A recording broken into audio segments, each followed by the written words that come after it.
Jangan lupa subscribe YouTube channel Official iNews dan nyalakan loncengnya. Pemirsa, vaksin Nusantara merupakan jenis vaksin yang dikembangkan di Amerika dan diuji coba di Indonesia. Namun sayangnya pada tahap uji klinis fase 2, vaksin Nusantara ini menuai polemik. Badan POM belum mengeluarkan izin klinis fase 2.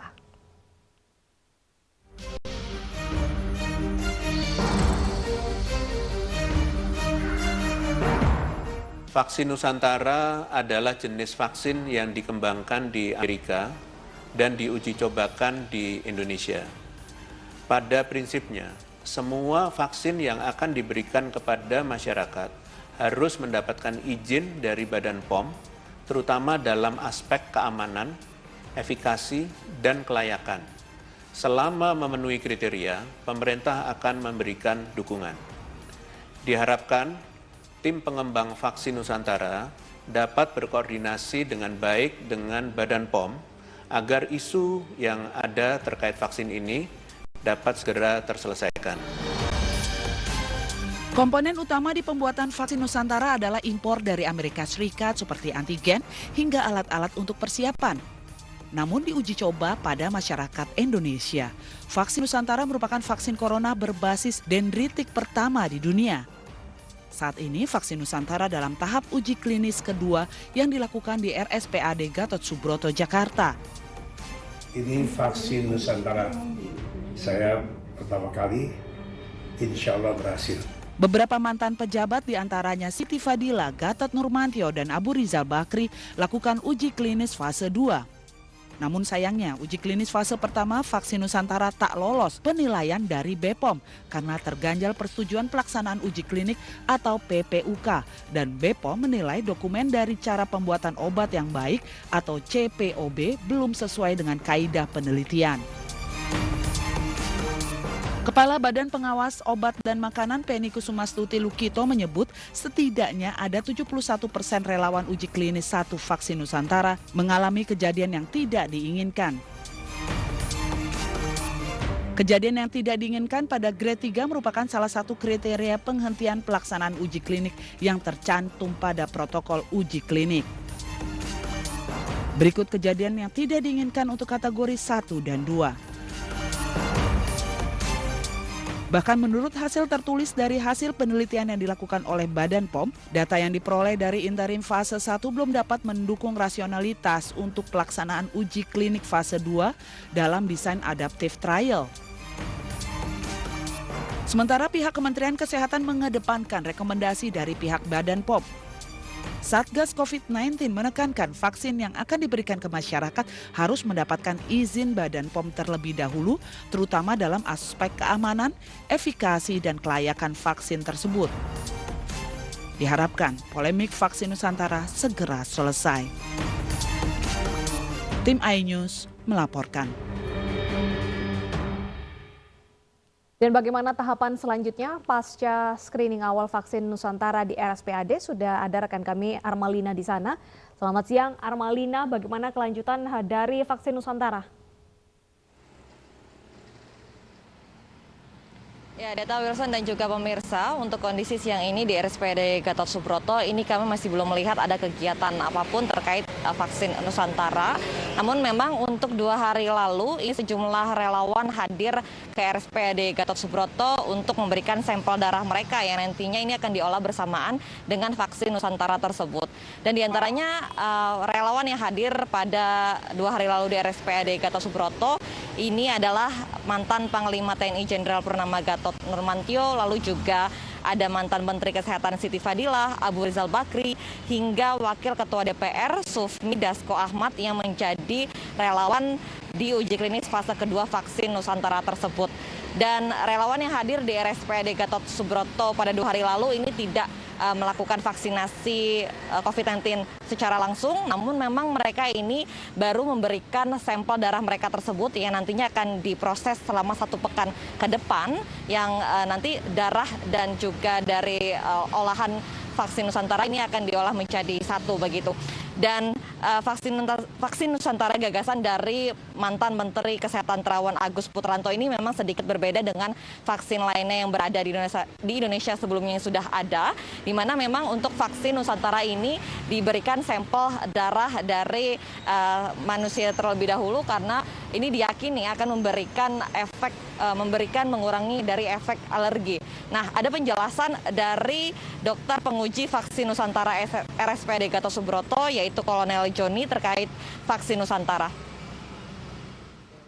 Jadi itu berdasarkan teoritis itu aman, oleh karena itu di dalam fase 2 ini juga tetap kita akan pantau walaupun sudah divaksinasi, dan di dalam fase 1 kita sudah tahu bahwa vaksin ini aman, tetap dalam fase 2 ini keamanan untuk subjek tetap kita akan perhatikan, akan dilakukan follow up. Ya, namun di satu sisi ini ada polemik dari BPOM yang menyatakan bahwa vaksin Nusantara ini belum bisa lanjut ke tahap uji klinis fase kedua karena ada beberapa syarat yang belum terpenuhi dalam uji klinis fase tahap pertama sebelumnya.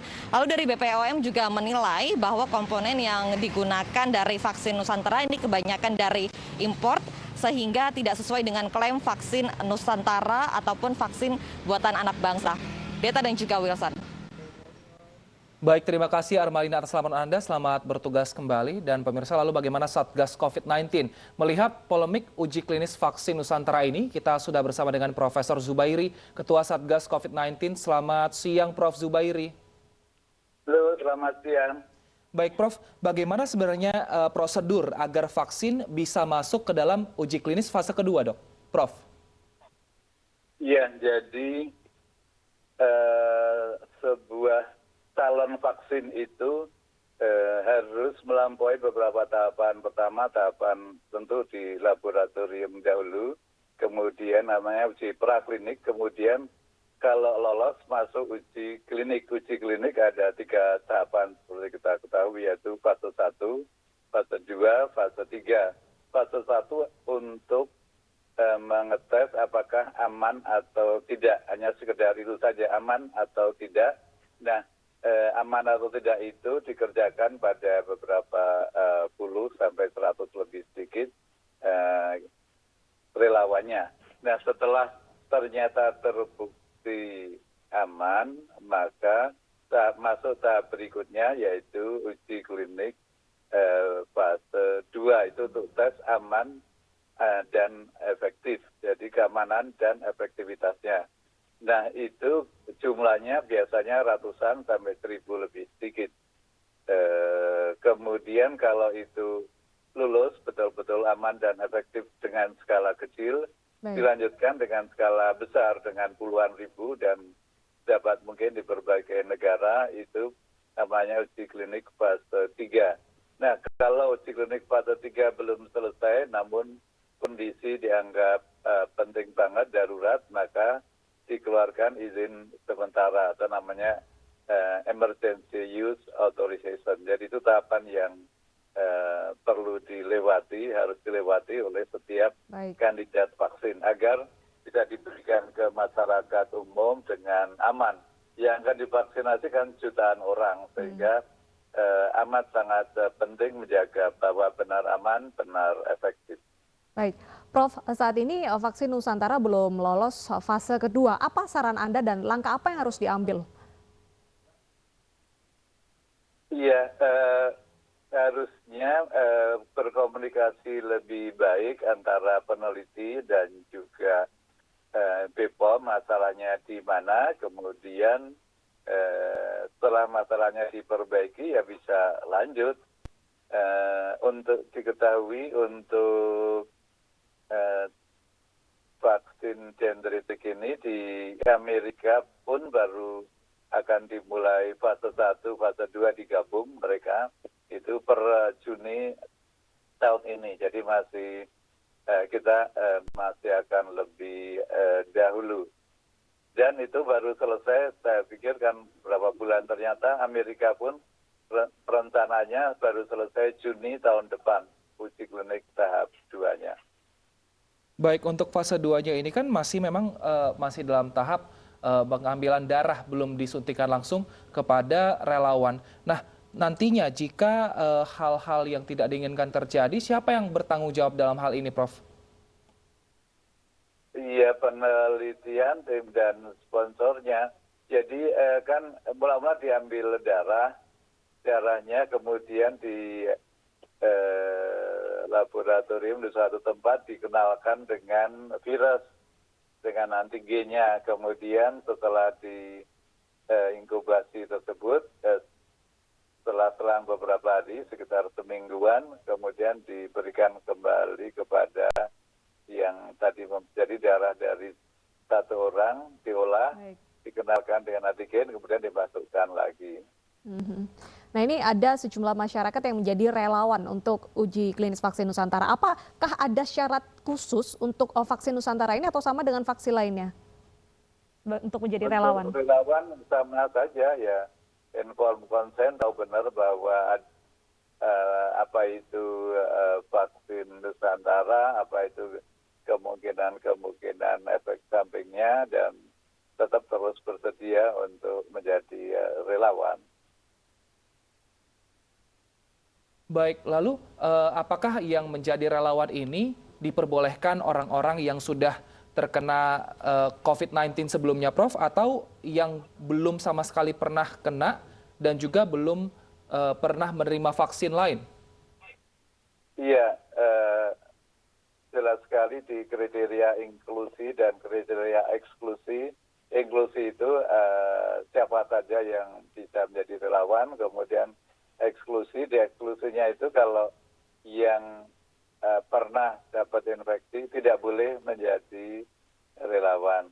Kalau di dalam tubuhnya ada antibodi, tidak boleh menjadi relawan. Jadi secara tidak langsung kan tujuan suntikan yang lalu dengan Sinovac ataupun misalnya dengan AstraZeneca kan tujuannya untuk membuat yang bersangkutan mempunyai antibodi. Jadi seharusnya tidak boleh yang pernah vaksinasi kemudian divaksin dengan diuji coba dalam vaksin yang baru ini, calon vaksin yang baru, vaksin dendritik ini. Jadi sebenarnya rekomendasi dari Anda ini vaksin ini dibicarakan dulu dengan BPOM atau dihentikan sementara? Loh, itu sebetulnya itu dua-duanya kan badan pemerintah, baik Gatot Subroto, baik BPOM. Nah, itu ya mestinya duduk bareng, kemudian masing-masing mendengarkan dari yang lain dengan terbuka bahwa apa saja sih kekurangannya, apa yang bisa diperbaiki, dan kapan bisa lanjut terus. Jadi saya kira ini masalah komunikasi yang tidak jalan dengan baik. Perlu banget itu mereka ketemu. Oke. Baik, lalu bagaimana dengan nama vaksin Nusantara sendiri, Prof, yang agak diperbincangkan juga di mana komponen utamanya ternyata diimpor dari Amerika. Berarti kata-kata Nusantara ini tepatkah nanti jika vaksin ini berhasil dan diedarkan, benarkah vaksin Nusantara ini dinamakan Nusantara karena bahannya ternyata impor dari Amerika? Iya, katanya what is in a name. Jadi sebetulnya sih kalau saya sih terserah aja.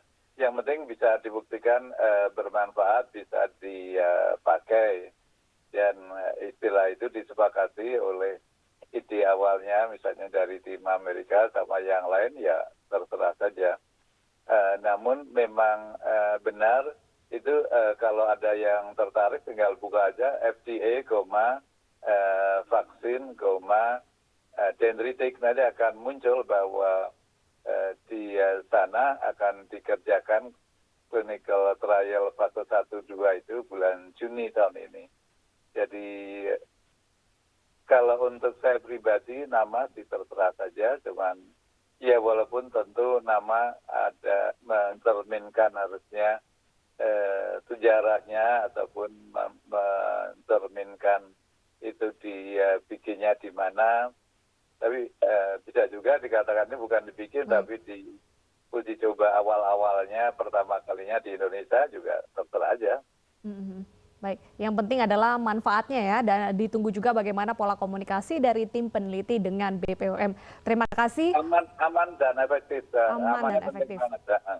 Oke, terima kasih Prof sudah berbincang bersama kami di iNews Siang.